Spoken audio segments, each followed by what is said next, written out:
देश विदेश की तमाम खबरों के साथ एक बार फिर हाजिर हैं। थर्ड आई क्रिएशंस स्टूडियो का उद्घाटन, जन जन तक ईश्वरीय संदेश पहुंचाने का प्रयास। चेन्नई के शांतिधाम सेवा केंद्र में थर्ड आई क्रिएशंस नाम से एक स्टूडियो का उद्घाटन हुआ। तमिलनाडु जोन के सर्विस कोऑर्डिनेटर बीके बीना, अद्यार सेवा केंद्र प्रभारी बीके मुथुमड़ी ने इस स्टूडियो का उद्घाटन किया। इस कार्यक्रम में चेन्नई के अशोक नगर और अन्य सेवा केंद्रों की प्रभारी बीके देवी भी उपस्थित रहीं।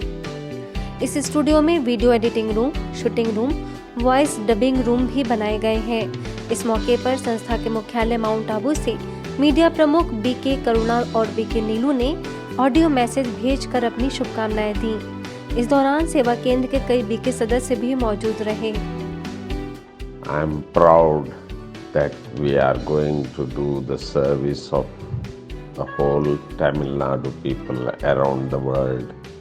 I can definitely assure that Baba will do the best through your studio and the message will reach to all over the world.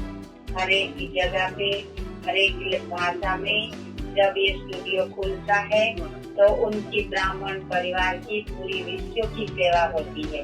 बाबा और दादी के तरफ से भी बहुत बहुत मुबारक हो और ये स्टूडियो जो है पूरी विश्व की सेवा करेंगे। केंद्रीय सामाजिक न्याय एवं अधिकारिता राज्य मंत्री ने की राजयोग अभ्यास की अपील। केंद्रीय सामाजिक न्याय एवं अधिकारिता राज्य मंत्री प्रतिमा भौमिक ने मणिपुर इम्फाल के फेदिंगा सेवा केंद्र द्वारा आयोजित सम्मेलन में शिरकत की।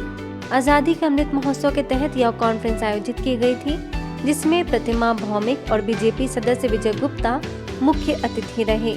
इस अवसर पर प्रतिमा भौमिक ने जीवन में वैल्यूज को धारण करने के लिए राज्यों को अपनाने पर जोर दिया और समाज में शांति और सौहार्द लाने के लिए अध्यात्म को अपनाने का आह्वान किया। कार्यक्रम के दौरान बीके नीलिमा ने अतिथियों को ईश्वरीय सौगात भेंट कर शुभकामनाएं दी। बिजी लाइफ को इजी बनाने के लिए राज्यों की अहम भूमिका। आज के व्यस्ततम जिंदगी में राज्यों का अभ्यास कर उसका लाभ कैसे उठाया जाए, इसकी प्रेरणा नीलबर्ड सेवा केंद्र के द्वारा बहुत ही क्रिएटिव और सुंदर रीति से दी गई। ब्रह्मा कुमारीज के बिजनेस और इंडस्ट्री विंग के अंतर्गत यह कार्यक्रम रखा गया, जिसका विषय रहा easy meditation for busy people. इस मौके पर बैंक ऑफ बड़ौदा के मुख्य प्रबंधक अशोक तिवारी, एडवोकेट अकलंक जैन समेत मुख्य सदस्य शामिल रहे। कार्यक्रम में सभी ने अपनी आंतरिक शांति एवं जीवन मूल्यों का अनुभव किया। डॉक्टर देवयानी और डॉक्टर प्रियंका ने कई गतिविधियों के माध्यम से सभी को उनकी विशेषताओं की पहचान कराई और सकारात्मक दृष्टिकोण रखने के लिए जागरूक किया। बीके नीता और बीके हेमा, बीके दुर्गा ने स्वयं और परमात्मा के लिए समय निकालने की प्रेरणा दी। जहां एलोपैथी, होम्योपैथी और नेचुरोपैथी से इलाज संभव नहीं है, वहां सिंपैथी से कई लोगों का इलाज हो सकता है। ये बात बीके सुधा ने महोबा में ब्रह्मा कुमारीज और पुष्परू प्री एंड पब्लिक स्कूल द्वारा आनंदित जीवन दशा और दिशा विषय पर आयोजित सेमिनार के दौरान कही, जो कि वीरभूमि राजकीय स्नातकोत्तर महाविद्यालय में आयोजित किया गया था। मुख्य वक्ता बीके रूपाली, पुष्परू विद्यालय के संस्थापक Pushpendra Arjaria, private school association के अध्यक्ष सुबोध बिंदुआ समेत अन्य विशिष्ट लोगों ने कार्यक्रम के दौरान हुए सुंदर अनुभव सभी के साथ साझा किए और रोज किसी न किसी एक को परमात्मा का परिचय देने का श्रेष्ठ संकल्प लिया। लोगों को स्वच्छ और स्वस्थ जीवन के लिए प्रेरित करने के लक्ष्य से मेरा भारत स्वस्थ भारत सम्मेलन का आयोजन छतरपुर सेवा केंद्र के द्वारा किया गया, जिसमें प्रभारी बीके शैलजा ने भगवान से सच्चा प्यार पाकर अपना जीवन संवारने की प्रेरणा दी और बीके कल्पना ने सभी ग्रामवासियों को व्यसन मुक्त होने के लिए प्रतिज्ञा कराई।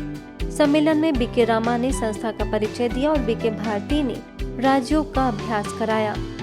आजादी के अमृत महोत्सव के तहत आयोजित कार्यक्रम के अंतर्गत पूरे गांव में विशाल रैली निकाली गई। जब हमारा पिता खुद प्यार का सागर है, तो उस भगवान से हम सर्व संबंधों का प्यार पाले और इतना प्यार पाले जो संसार में किसी और से पाने की इच्छा ही न रह जाए। खबरों में फिलहाल इतना ही। देखते रहिए मधुबन न्यूज।